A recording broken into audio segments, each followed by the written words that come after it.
So Parveen was born in Lahore.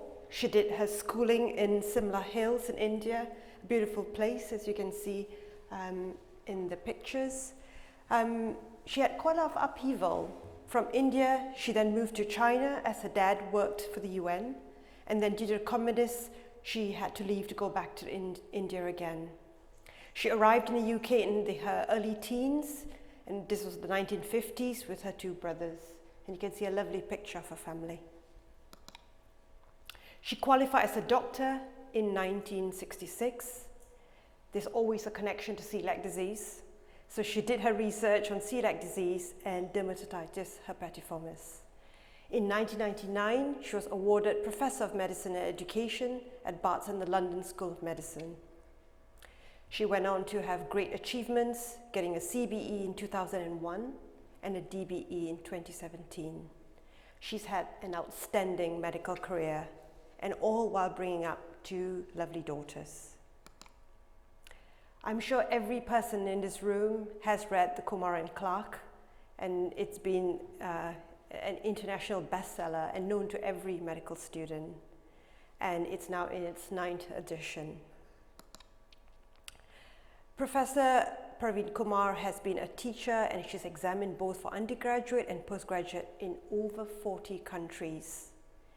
She's been the president of the British Medical Association, president of the Royal Society of Medicine, president of the Medical Women's Federation, and also vice president of the Royal College of Physicians. She's chaired the Medicines Commission's UK. She was also a founding non-executive director for NICE and has chaired the Bupa Foundation for Research. And she currently chairs the Board of Science for the BMA. Her main interests have been in medical education as well as global health. And she also co-edited a book called Essentials of Global Health, which was written by 127 medical students from all around the world. She's also the president of the Royal Medical Benevolent Fund, which cares for doctors in need, and ambassador for the UK Health Alliance for Climate Change. And this is just a summary of all the participation in all the different societies. When she's not traveling around the world and teaching the rest of us, she does like red wine and the opera, and she's also a trustee for the British Youth Opera. Throughout her career, she's been a great teacher, a mentor, an academic, and an outstanding career with international recognition. She is truly an inspirational role model as a woman, a mother, and a leader. With great pleasure, I'd like to invite her now to give the Bardhan Lecture for 2020, Caring for the Profession Who Cares.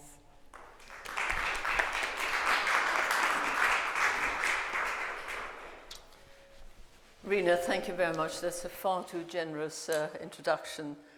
Very kind of you. And David, thank you so much for inviting me here again. I remember my last visit to Sheffield, which you might remember, with Peter Howdle, another celiac idiot like me and you. And we had a wonderful celiac day looking at your research, which I still remember. Thank you very much indeed.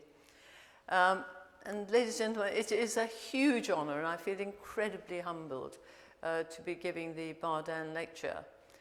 Sadly, Chandra and I have never really worked together, but we've obviously had several associations and met in various meetings. But he is, to me, a role model to many, and I think has attracted many people into research. He actually qualified in the CMC Vellore, Christian Medical College Vellore, and then got a Rhodes Scholarship to Oxford. And then some years later found himself in Rotherham. And I understand he obviously was very keen on research and asked for a small room to do some research. And that obviously has grown, and I think Rotherham is on the map nowadays because of his research, his team, his clinical trials, and of course Helicobacter pylori. He's a wonderful man, and I feel incredibly humbled to be giving a named lecture from him. But thank you very much indeed for inviting me. So caring for the profession, as you might be wondering, so why am I talking about this? Why am I taking up your gastroenterological time to talk about something which you think I'm probably idiotic about. But I think this is one of the things we don't talk about and really we need to see. So we're really facing at the moment a demoralised profession with increasing mental health problems, and as the Royal College of Physicians has been saying, we are underfunded, underdoctored and overstretched. And this of course produces a huge amount of stress amongst our colleagues. And you know, I never really thought about this until I became president of the Royal Medical Benevolent Fund, and suddenly realized that there are our colleagues living in abject poverty, probably descended from their wonderful careers because of stress, the anxiety, this rather macho thing that we are never ill, wanting to help people despite everything. The anxiety leads them on to alcohol, maybe drugs, maybe something else. The family breaks down and they end up out of the medical profession and really, as I said, living in abject poverty. We don't look at ourselves and see what's happening around us.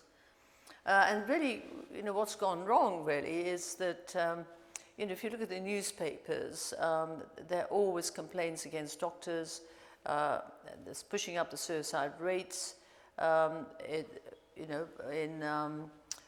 the James Adcock affair and the Barbara Gama affair, that really demoralised all of us. There are more than 10 times articles against for bad things that doctors might have done than any newspaper wanting to push the good side, because of course bad press, bad news always sells papers. But it has really put us into a rather difficult situation. So let me just take you around and see what's happening around us before we talk about the profession. The suicide rates in England are really quite high as well, but 1 in 5 have considered suicide in the UK. And of these, 1 in 15 have attempted it, and that's about 10,000 per year. However, if you look at suicide rates for doctors, 2 to 5 times more than the general population. Can you believe that? 2 to 5 times more than the general population. And really, if you look into the sort of statistics of this, doctors think of suicides, 24.8% of the doctors have thoughts about suicide, compared with about 13% of the general population, but also about just below 13% of other professions. So we seem to be high up there on the suicide scale. And the UK, of course, in general, has the worst record on mental health at work, and it costs the UK something like £70 billion a year. So more stark facts, and this is the NHS.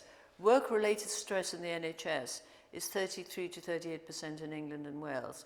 I think the 33% is actually Wales. I don't have figures for Scotland. Physical and psychological violence, more than a quarter, 25% of the NHS staff have abuse from patients and other NHS staff. And bullying, which I think has been highlighted over the last few years, 300,000 of NHS staff are bullied or hurt by patients or managers. So it's not only bullying from your teams, it's also bullying from outside and patients. And I think, you know, we become doctors thinking the patients might be grateful to us. Well, they aren't always grateful, and they sometimes try to bully us, as you might expect. So pressures on the NHS staff are increasing, and of course with the COVID pandemic, we've all seen the tragic consequences of that, but also the wonderful spirit whereby doctors actually went in, helped out, whether they should or shouldn't have done. And I know in ITUs, and indeed, I just don't talk about the doctors, but also the nurses, all turned up from all over the places to try and help the epidemic in the pandemic, really, in hospitals. So apart from all this, we also have the financial effects of it, the increased demand. Services now are becoming incredibly fragmented, great tragedy again. And also the patient population now is having increasing, and as we're getting older, more complex demands. So, okay, that's all right, but what about the relative costs that this might cause the NHS? So they've found that unmanaged long-term stress is the biggest cause of people leaving the employment permanently. So unless we do something about it early, it'll go on, and eventually the doctors will leave. And if you think it costs for us to train doctors £250,000 to £500,000, and I'm sure it's much more if you take them through the training, this is a huge cost to the public. And then when they go off, we then need locum doctors, and they cost the NHS 758 million per year. And these are old figures, and they've obviously gone up since then. And then if you think about the other sides of the NHS, the nurses, again recruiting nurses to replace those who've left costs about £1 billion, and that's again, as I said, increasing. So in the NHS, 41% of staff report going to work when they are too well to function. And I know we all have this macho attitude, we will go to work whatever, and many of us have done that, spreading the flu virus amongst our colleagues, I'm sure. But what it does do is if you feel unwell, you're tired, you can't work, you make errors, you make mistakes, and you then find yourself up against the GMC. So a huge problem. And then Dinesh Bugra, who was the president a couple of years ago for the BMA, did a survey, and that he found that 80% of doctors were at high and very high risk of burnout. And this was most so in junior doctors. We're not looking after our junior doctors. 27% have been diagnosed with a mental health condition in that time. 40% have psychological and emotional conditions. And he also found that if you're working longest hours, 51 hours per week, that is worse. And I hate to think what we were like, and as Rena's told you, I qualified in the 18th century, really. But I mean, we were on duty all the time, so we were doing 100 and something hours a week.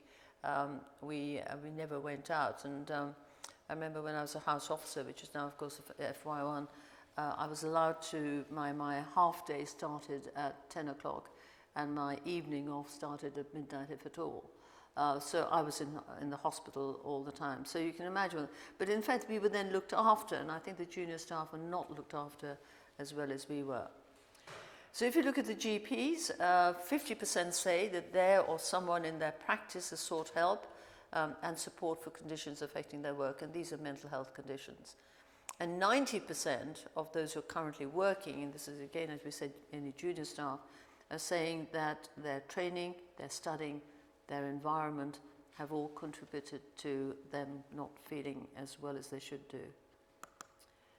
Tragic consequences. So, you know, it's hardly surprising, because I think medicine is a very stressful occupation. You've got obviously the core stuff, and we're talking about hospital doctors here, ward work, you've got outpatients, you've got obviously work with your team, you've got to teach, you've got to train. So any ward round you do, anything you do, you've got medical students around you training them, or your junior staff, and you've got to, of course, continue with your continued professional development. Then apart from that, you're a teacher, you're a manager, and you're an administrator. And the admin work, as you know, kills most of us, but it seems to be increasing all the time, which clearly it needs to, because we need to have good sort of documented reports about the patient's journey through their illnesses. And then on top of that, of course, they expect you to do research, they expect you to be a leader, they expect you to be a mentor, and you've got to be an appraiser. So really, you are juggling all sorts of things. And what I haven't told you also juggling with is the other side of your life, the more important side of it should be, is your family, the children as they're growing up, and really looking after your relatives. That sort of goes down. So looking down that list of things, you really need to be a paragon of virtue to be able to do all of that properly. And I think by, really of what we do, we actually want to do our best and have to do our best, and therefore this again adds that stress that you want to succeed. Now the Royal Medical Benevolent Fund, as Rena just told you, is the only doctor's charity And what they do is look after doctors when they're in distress and try and help them both financially, both with mental health services and really discussions and anything they want us to do. But as you can see, almost 50% of the people who are seeking help from us is due to mental illnesses. And you can see the others are, when you're old, you're bereaved, and carers, and also refugee doctors. And we try and help people who have fallen down. Maybe, you might have had an accident when you're young, and you find you then can't support the family. And this, of course, then gets you into mental health problems. So we try and help that, see how we can make it easier for you, meaning all of us, to try and work and give the best to our profession. So in the last years that we had the data from the Royal Medical Benevolent Fund, the RMBF, we spent about $750,000 on, we call them beneficiaries. It's totally confidential, and we gave support to 273 beneficiaries. 41 of them, we actually helped them back into work. So we paid for more training, remedial work, anything they wanted, just to try and get them back to work. And those who were at work, we helped them out with finances and again, help with psychological treatment. But you can see how wide it is, because we've had over 100,000 visits to the online support systems. And just recently, in about the last 5 or 6 years, actually more than that now, or 7 years, we've looked at medical students when they're in the clinical years to see whether any of them then need help, and often it's actually only financial advice and how really I mean, we're all pretty rubbish at finances, aren't we? Well, I am certainly, but how to advise them and how to sort of cope with that. So one of the other tragic things was I've been a president for 7 years of the RMBF, and in fact, Rena, I give up on, I've been asking to go because I think we need a new face and a new somebody to do it. So on Monday, I hand over the badge of office to Baroness Sheila Hollings, who I'm sure will be fantastic at the job. But it's quite interesting how,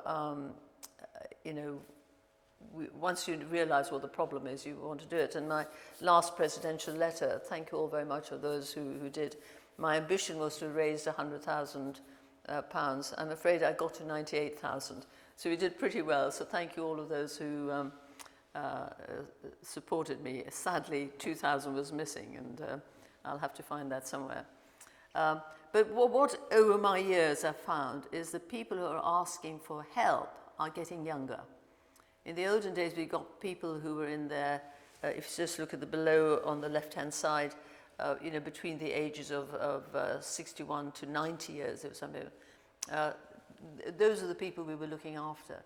Now they're getting younger because the stresses are greater, and it's just a tragedy of what we're doing to our juniors, that they are asking for mental help and anxiety help as they get younger. And if you look on the right-hand side, the specialties, I've just got a list of various things, and you can see it's fairly evenly across the board. So the GP is obviously 35%, and the rest are all hospital doctors.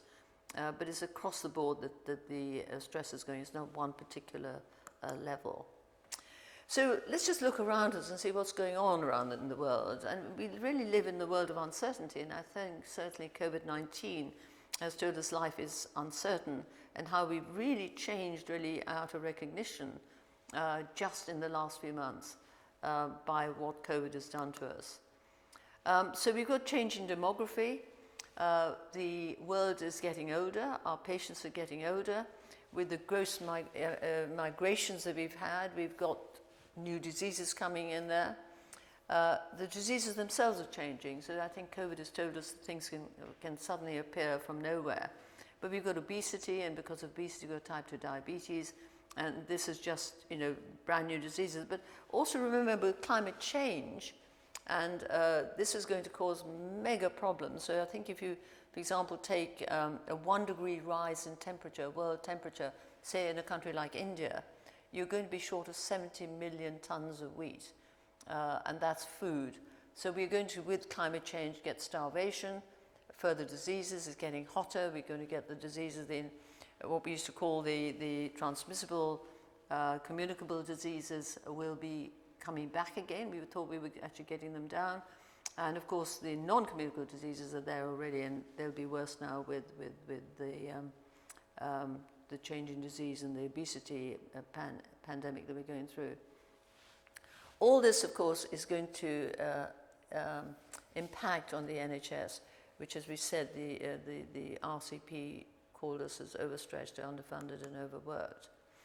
But then let's just look at society.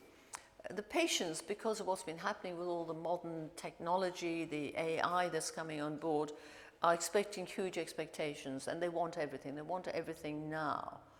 And this is a slight problem, because I think they look at the newspapers, they look at all the soaps we have on television about medics, casualty, ER, what else? I mean, those of you who watch it will probably know.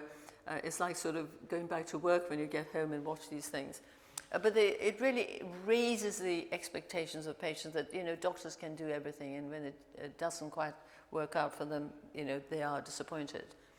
The press, as we just talked about when I started with my second slide, bad news sells newspapers, and of course they like to give bad news. And then of course the doctor-patient relationship is going, and sometimes I feel in this changing, rapidly changing world, that trust between doctors and patients is kind of disappearing, because now I think every patient feels that they are a monkey doctor. They know it all. They've seen it on television. And I remember, you know, so a patient coming up to me and saying, "Doc, you know, I want the camera." And I said, "Well, why do you want the camera?" Well, he said, "You know, because I've got a little bit of tummy ache." And I said, "Well, so why do you want the camera?" "Well, Doc, I saw it on television, and you know, I was trying desperately hard. He had a little bit of just, you know, the irritable bowel, really. It was nothing else. And he insisted on having a camera. And I said, you know, I just couldn't understand it. So I said, "Why? It's me human rights, Doc. It's me human rights." So to me, human rights is something totally different than somebody demanding an endoscopy off me. And I was very naughty then, because they weren't the correct indications, and I think we've got to go along with the correct. I said, "Look, I can't remember what his name was.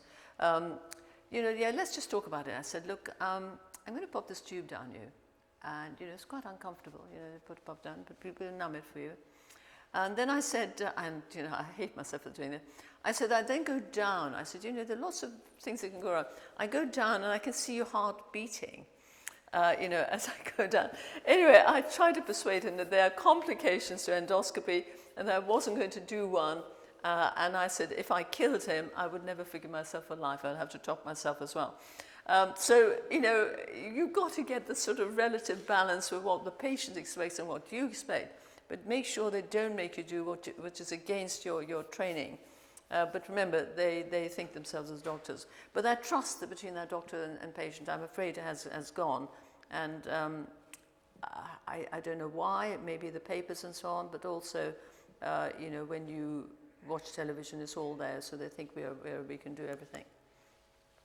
So what really influences the profession? And in fact, in a way, society impacts on what we do and what we think and what we should be doing and what we should be doing. And as I said, the top right there, top left there, the patient has the expectations. They they used to come with loads of internet printed out papers. Now they show it to you on their telephones. They have more demands of us, and they have more needs of us. The society, well, of course, you can't do anything with the press. However much you want to tell them. I tried to get the Evening Standard in London to produce just one good story of a doctor or one thing that we were doing well, and they wouldn't have me doing that. They said, no, that won't sell papers, and that's all we want. This is when you had to buy a paper, and now you can get them all over the place. And then, of course, the government comes up with all sorts of strange ideas of how we should work. And what it seems to me is every time this happens, we have to spend 3 or 4 to 6 million changing the system. And with the last act, I think everybody was then made redundant and brought back again in their same positions with a different title. And this carries on happening, and I wish we hadn't happened. But nobody thinks about the doctor. We don't think about the doctor. We don't think of our colleagues who are, getting absolutely frazzled by what's demanded of them. So, the sort of things we wanted to do when we start off as new doctors, we want to maintain our integrity, our compassion, our altruism, and obviously, to do all this, we need to be continuously improving ourselves with CPD, and we want to give the best we can to our patients. And of course, now we're working in partnership with the wider team. But this was all set out very nicely in the Doctors in Society that the RCP published, to try and now balance that with the pressures that we are being given in life are difficult. And I'm going to take you back to 1999. What's that, about 20 years ago, is it? Yeah, 20 years ago, when Cyril Chandler wrote his editorial in The Lancet, and he said medicine used to be simple, ineffective, and relatively safe. It is now complex, effective, but potentially dangerous. And the corollary of that, of course, is doctors have a greater capacity to do good, but their capacity to do harm is greater than ever, because of all these new things that we've got coming on. And, the way the profession has been changing, I mean, in the 17th, 18th century, almost when I qualified, doctor and this patient, there was a huge amount of compassion that the doctor could give, empathy. We had that altruistic side of ourselves. We couldn't do very much. I mean, as you can see, the doctor is just feeling the pulse. But you were there with the patient. The patient had the trust. They wanted the doctor there to look after them. And this improved slightly. I mean, I think this doctor is watching a child perhaps with pneumonia, waiting for the crisis when everything lyses in your lungs and you start breathing again and you know you're going to live. But now from that, we are going to this. Advanced technology, artificial intelligence, the patient's obviously doing that. And I sometimes feel that in this sort of utilitarian world, our eyes going away from the patient to now actually sitting in front of the patient, looking at the computer and typing in things rather than actually that direct, I mean, I'm talking about that now, but of course we can't do that nowadays, but that direct face-to-face conversation and looking at the eyes and trying to do the best by a patient, you're worried about all these other things that are going on. So how do we just get to the sort of stage we got with our mental health status in life? Is the workload's increasing. Now, it may not be direct patient care is increasing, but all the things, the ancillary things that you've got to do. Sadly, the shift system has meant that we don't have our constant colleagues. And I used to have my firm and my team, and I looked after the firm and everybody there. And if they were feeling unwell, I would say, look, why don't you go home? Because they would come in even if they were ill. But you would look after them. But you've now got no constant colleagues. And I think one of the junior doctors was saying, well, who do I ask for a reference? Nobody really knows me well enough to see what's going on. And sadly, this whole firm system, which seemed perhaps an anachronism really, but wasn't really, because you had that family that you went around looking after the patients. They've taken away the doctor's mess, so because they want the room for something else. There's no restroom that somebody can go down, a junior doctor can go and sit down and have a coffee. That's all been taken away. And I think the worst thing possible was they took away the dining room because they thought it was elitist to have doctors. And I have to say, in the dining room with the other doctors, that's where I did all my work. Pass on patients, ask for advice, talk to the neurologist, talk to whatever, and saying, look, John, could you come and see my patient? And really most of the work was done there, and, we also exchanged what was happening in other specialties. And, we now all mentor our medical students, but where's that for the doctors? Because they're all moving around. And I just hope that we will get somewhere with that. And really, you end up in isolation and you feel very much alone, which doesn't help your mental state when you're already very tired of what you do. There are various services around which improve mental health. One is the GP Health Service, which is run by Claire Gerarda, and we've got to try and improve that. We've got to reduce that stigma, because we are human. And somehow doctors think they're human. I don't think that's arrogance, but I think they just think because we can cure and help people, we are immortal. But we're not, we are human. And we now we think giving in, at least saying that you're ill, is giving in, and everybody will then have a stigma saying, oh gosh, I've failed. But I think what we want to do is to help you to retain at work and do what you really want to do. So I'm just going to summarize a few facts there. So one is, obviously, we talked about the patient, society and doctors, but the pressures on the NHS staff are increasing, and they will increase, and you are going to have problems with certainly staff shortages. And we're now waiting for our next surge. Please, let's look after ourselves, because a lot of doctors died in the last surge. 41% are still going to work when they're too unwell, and you make errors and mistakes doing that. Suicide rate, as I told you, is the highest in all professions and double that of the general population. And doctors are seeking help younger than they did before. So please, let's look after each other.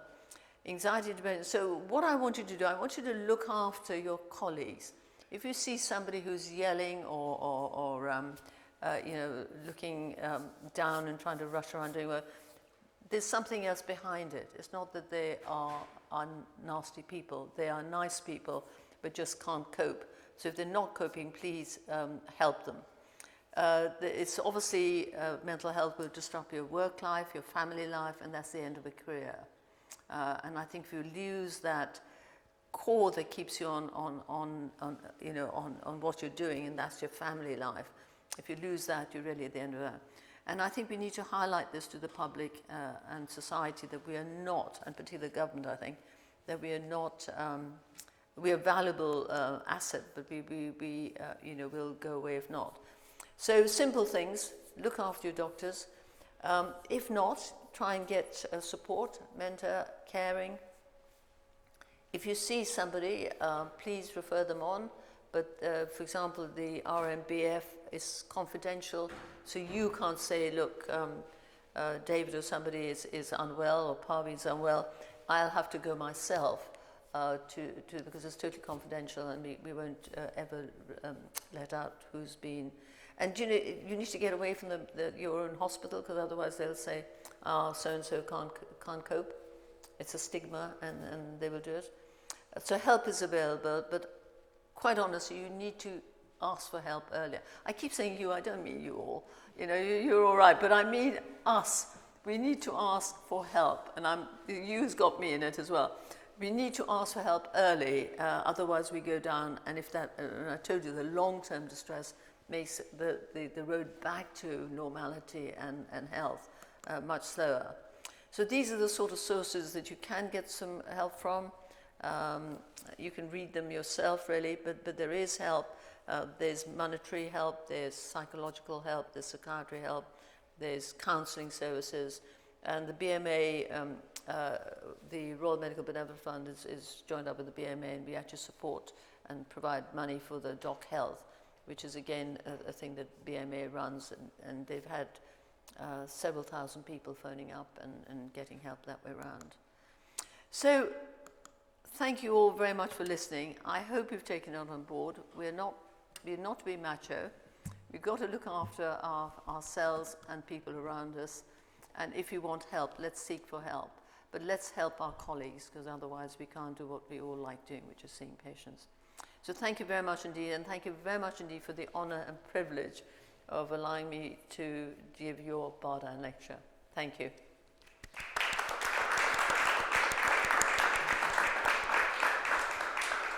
Thank you, Parveen, for a really, really thought-provoking talk. I might look up the Tea and Empathy Society myself. Sounds quite interesting. Imran now has the pleasure and the honour to present to you a very special memorabilia from Sheffield to remind you of this talk that you've given us today. I can't forget you all, can I? Thank you so much. Imran, we can't shake hands, can we? No. So funny. Thank you very much. It was very kind. Thank you.